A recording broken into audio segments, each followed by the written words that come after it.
Stephen Miller, Senior Advisor to the President, to speak with you about the RAISE Act that the President endorsed this morning. What President Trump has done today is one of the most important legislative moves that we've seen on this issue in many, many years. The President of the United States said, I am taking a stand today for American workers and the American economy, and we're putting American families first on immigration. We're saying our compassion, first and foremost, is for struggling American families, and our focus is on the national interest. That is a major event.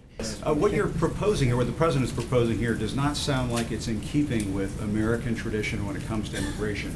The Statue of Liberty says, give me your tired, your poor, your huddled masses, yearning to breathe free. It doesn't say anything about speaking English or being able to be a computer programmer.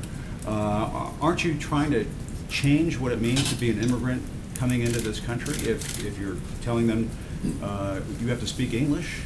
Can't people learn how to speak English when they get here? Well, first of all, right now, it's a requirement that to be naturalized, you have to speak English. So the notion that speaking English wouldn't be a part of our immigration systems would be actually very ahistorical.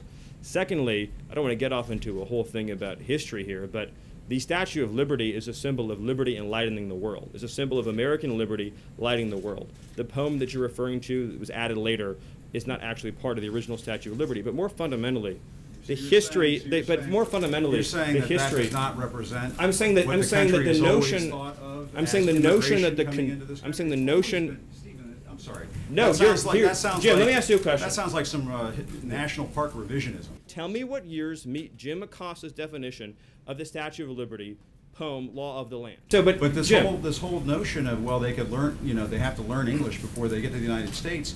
Are we just going to bring in people from Great Britain and Australia? I am shocked at your statement that you think that only people from Great Britain and Australia would know English. It reveals your cosmopolitan bias to a shocking degree that in your mind, no, this is an amazing moment. It sounds like you're trying to engineer the racial and ethnic flow of people into this country. Jim, that is one of the most outrageous, insulting, ignorant, and foolish things you've ever said, and for you that's still a really... The notion that you think that this is a racist bill is so wrong and so insulting. Jim, the reality is that the foreign-born population into our country has quadrupled since 1970. That's a fact. It's been mostly driven by green card policy. Now, this bill allows for immediate nuclear family members to come into the country, much as they would today, and then it adds an additional points-based system. Well, the transition back should be pretty fun.